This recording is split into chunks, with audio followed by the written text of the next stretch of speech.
Oi pessoal, tudo bem? Eu sou a Nayara do Casal Teólogo e hoje a gente inicia aqui no canal uma série de vídeos sobre livros. Como é um assunto que a gente gosta bastante, a gente resolveu compartilhar isso aí com você também, até para te incentivar a desenvolver uma vida de leitura e que essas leituras possam contribuir também para o seu crescimento espiritual. E no vídeo de hoje nós vamos falar sobre este livro aqui, Os Perigos da Interpretação Bíblica, do D.A. Carson. E antes da gente entrar no livro, para a gente entender o que o livro fala, o que tem dentro dele, eu vou passar brevemente aqui para você poder conhecer esse autor, quem é o Carson, né? De quem a gente está falando, de quem que escreveu essa obra, né? O Carson é um exegeta e ele é um comentarista bíblico muito conhecido na atualidade. Ele é professor e PhD em Novo Testamento.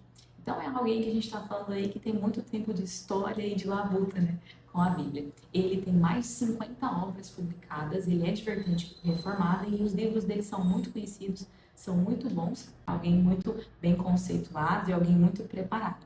Como eu disse, pelo fato dele ser um PhD e professor do Novo Testamento, é a área que ele mais se dedica, né? Ele é especialista nessa área. É por isso que a gente vai encontrar muito mais exemplos aqui, muito mais citações do Novo Testamento nesse livro do que do Antigo Testamento, porque como é uma obra, como é algo que ele trabalha sempre, ele vai ter mais exemplos, é algo que ele lida muito mais, né? Se eu não me engano, esse livro aqui é parte de um doutorado dele, então, através aí de muita pesquisa, né, depois essa tese de doutorado dele, se eu não me engano, virou esse livro aqui, tá? Então a gente vai dividir esse vídeo aqui primeiro numa introdução, para você ter uma ideia do que esperar mais ou menos, e depois eu vou entrar no livro para falar um pouquinho mais do conteúdo do livro em si. Eu vou te dar um parecer geral e depois a gente fala do conteúdo do livro com um pouquinho de detalhes, mas nada muito grande, porque a ideia não é te falar todos os detalhes que tem aqui dentro, mas te dar ali um pano de fundo para você saber o que esperar desse livro, até para ver se é algo que você esperava mesmo, se vale a pena você ter na sua biblioteca, claro que vale, mas se vale a pena você incluir nas suas leituras, tá bom? Então, para a gente entender, primeiro a gente vai começar a falar do título desse livro, Os Perigos da Interpretação Bíblica, né? Então, quando eu comprei, eu imaginei que ele fosse falar realmente de interpretação bíblica, né? E é claro que ele fala da interpretação bíblica, mas ele é um livro que trabalha um pouco mais de exegese do que hermenêutica. E você pode perguntar o que é isso, né? O que você está falando, né? Caso você não tenha familiaridade com esses termos, né? Talvez você não é um estudante de teologia, talvez você não tenha esse conhecimento, enfim, você gosta de vídeos, gosta da palavra de Deus, mas não conhece esses termos, eu vou passar de forma bem geral para você ter uma ideia do que a gente está falando, tá? Na teologia, não só na teologia, tá? Quando a gente está trabalhando com textos, com livros, enfim, algum material escrito, existem duas coisas, dois termos que a gente usa. Nós usamos o termo hermenêutica quando a gente fala da interpretação de um texto. Tá? Então, isso não necessariamente só se relaciona com a Bíblia, isso pode se relacionar com qualquer outro livro que você está lendo ou um texto que você estiver lendo.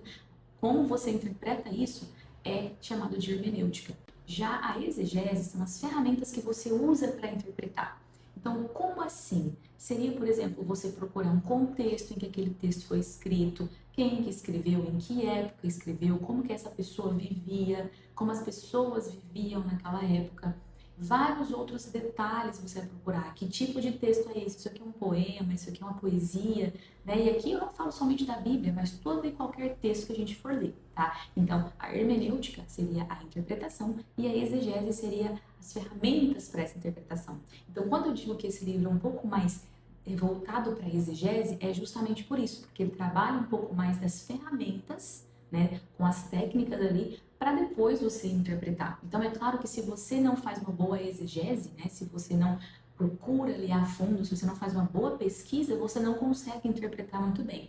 Então, você não tem uma boa hermenêutica. Se você não tem uma boa exegese, você não tem uma boa hermenêutica. Então, as duas andam juntas, né? A gente separa de uma forma mais didática para compreender, para estudar, mas acaba que elas então estão interligadas. Então, quando eu digo isso, é porque o Carson fala muito mais aqui de exegese, né? Sobre as ferramentas, é a pesquisa que a gente faz antes de interpretar. Que o certo seria a gente fazer uma pesquisa antes de interpretar qualquer texto, qualquer coisa que a gente vai ler. E isso faz todo sentido quando a gente olha para esse livro para ver o título dele no original no inglês, né? No inglês, o título dele não é Os Perigos da Interpretação Bíblica, não é falado como interpretação. O título dele é Exegetical Fallacies, ou seja, falácias exegéticas, ou seja, falácia é sinônimo de erro, ou seja, erros exegéticos. Então ele vai trabalhar nesse livro erros que a gente comete enquanto a gente está fazendo uma exegese, ou seja, um estudo bem profundo, cavucando ali o texto, certo? E ainda se tratando de exegese,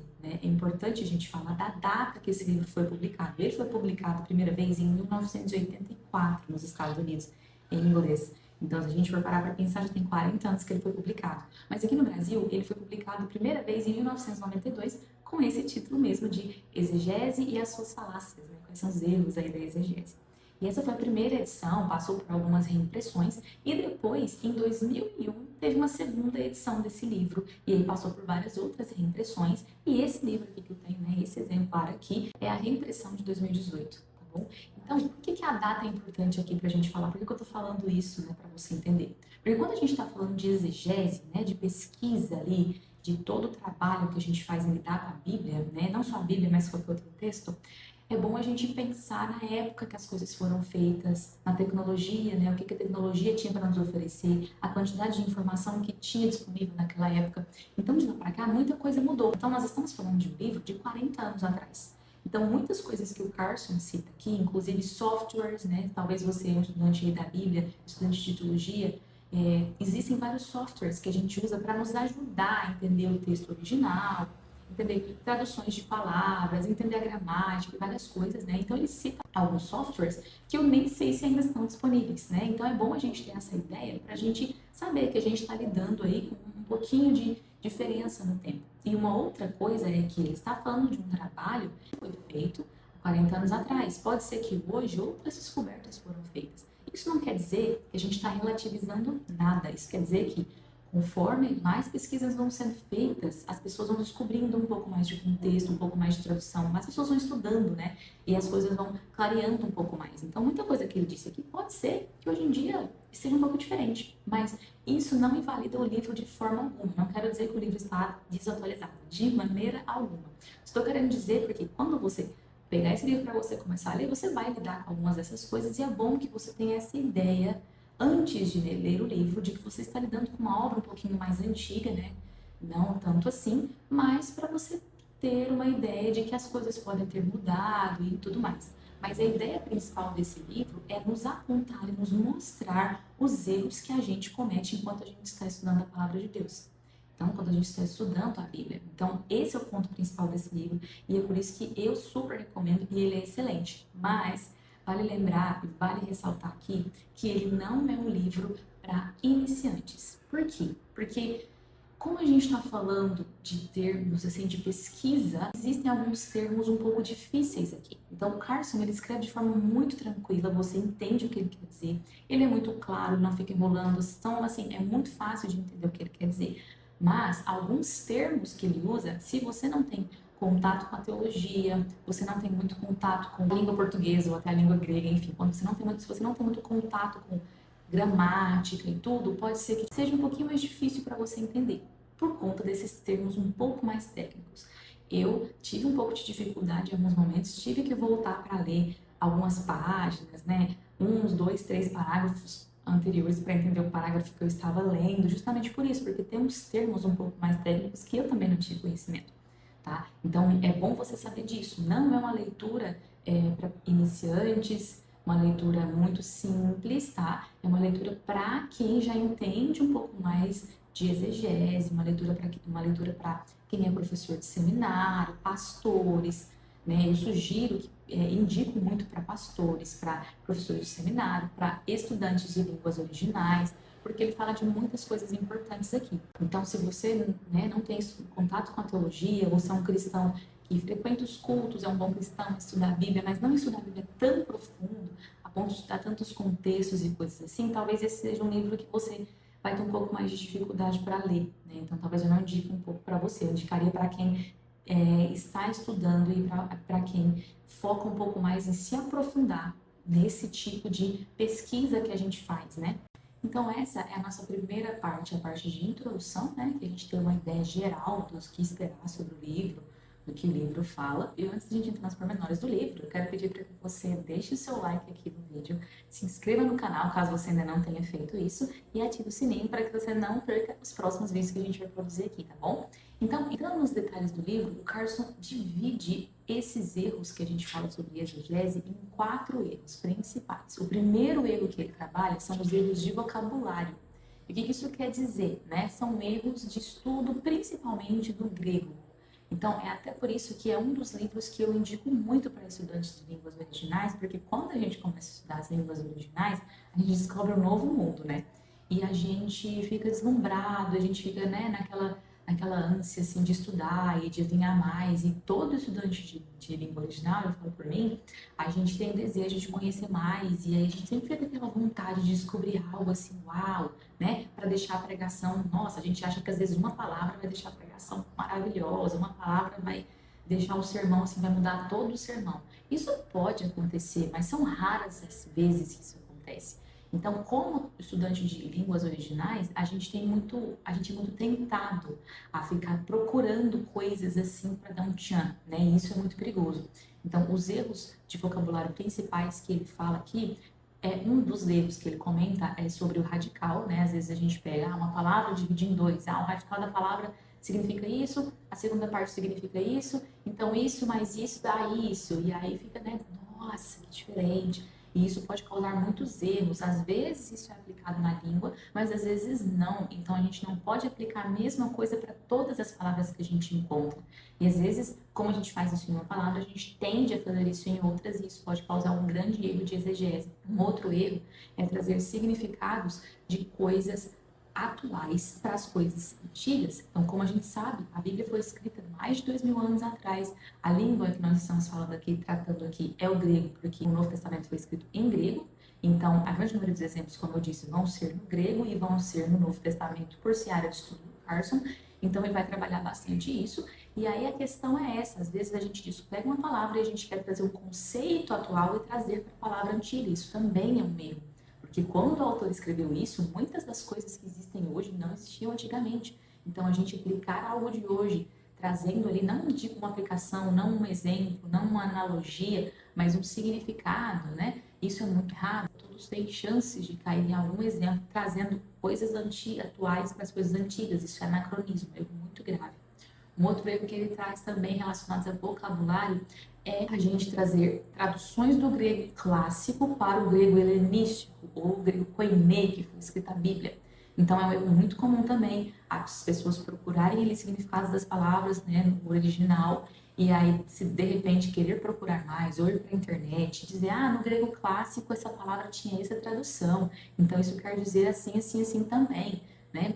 E não, né? Quando a Bíblia foi traduzida do hebraico para o grego, na Septuaginta, muitas palavras se tornaram diferentes, tiveram uma nova conotação, ganharam um novo campo semântico, uma nova tradução por conta do contexto que estava sendo usado, né? Então, o grego clássico para o grego koiné ou helenístico, a diferença é muito grande. O helenístico é muito mais simples, né? A gente chama de grego koiné porque é o grego comum, é um grego mais simples, um grego mais enxuto.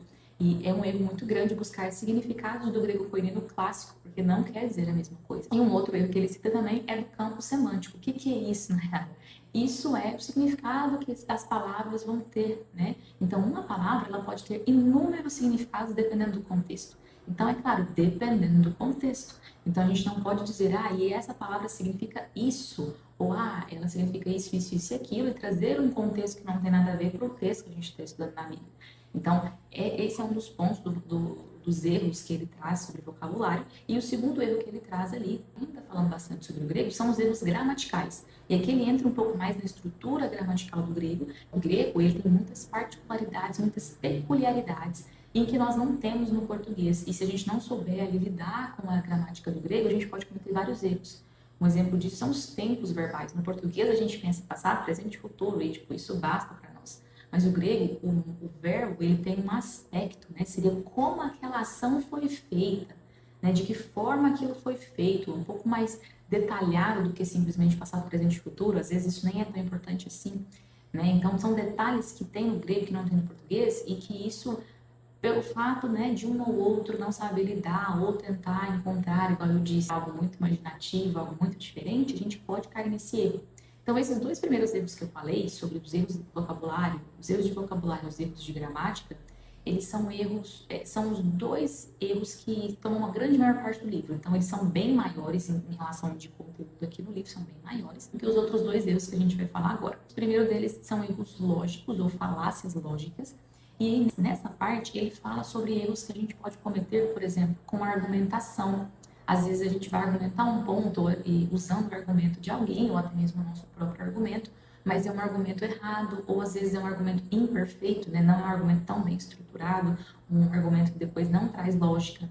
Um outro ponto também são perguntas tendenciosas, que às vezes nós fazemos para o texto dizer aquilo que a gente quer que o texto diga, ou às vezes nós fazemos perguntas tendenciosas nas próprias ministrações, pregações, estudos que a gente vai dar, porque aí a gente acaba levando a pessoa a pensar aquilo que a gente está pensando, mas às vezes o texto não quis dizer aquilo. Isso é um erro que pode acontecer de estudo e de interpretação. Generalização também, né? Algo que acontece com a gente em todos os lados, né? Pode acontecer também generalizar demais, falar coisas que não se aplicam àquele contexto, fazer analogias inadequadas que não têm a ver, e também selecionar parte de uma evidência, né? Você seleciona uma parte que te interessa mais, ou de repente você não teve acesso a uma evidência completa e você compartilha aquilo como se aquilo fosse verdade e aquilo não traz lógica. Então, esse é um dos pontos que ele fala sobre erros de lógica. E o último ponto são erros históricos e erros de pressuposto.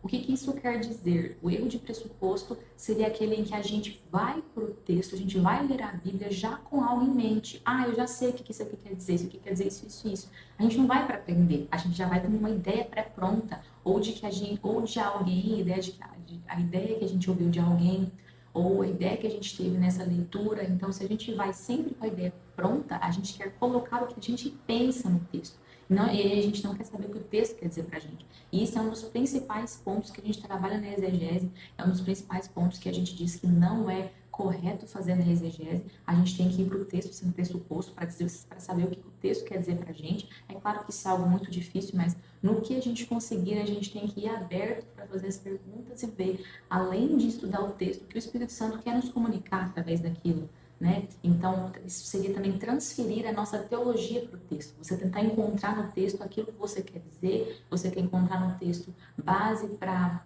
argumentar a respeito de alguma coisa, né? De uma forma mais tendenciosa. Então, isso seria um erro, isso pode trazer erros, né? Ou seja, ir para o texto com uma ideia pré-concebida.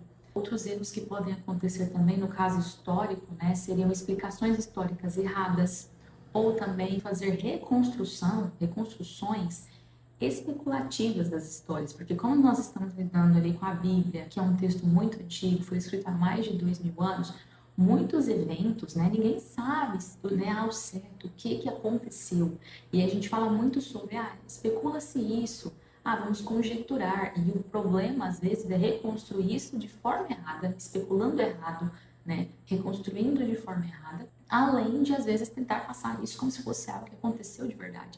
Então, isso também pode trazer muitos erros na exegese e, consequentemente, erros na hora de interpretar a palavra. Outros erros também que podem ser cometidos aqui, relacionados à história, seria uma análise errada dos contextos históricos, contextos geográficos, para entender o modo de vida das pessoas, que é uma das bases ali que a gente faz no começo da exegese. Então, fazer interpretações erradas, fazer um estudo errado disso, além de ter também problemas para discernir dentro da Bíblia o que é literal e o que não é literal, né? Então isso também pode causar vários erros de interpretação. Então a ideia do Carson com esse livro é apontar vários erros, no caso ele selecionou 4 erros de forma geral, e dentro de cada um ele dá vários exemplos de estudos, de pregações de várias pessoas, inclusive dele mesmo, de erros que ele mesmo cometeu.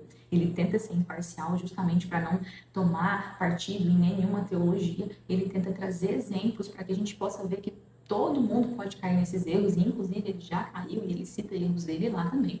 Então, ele cita vários exemplos de várias pessoas falando onde essas pessoas erraram, né?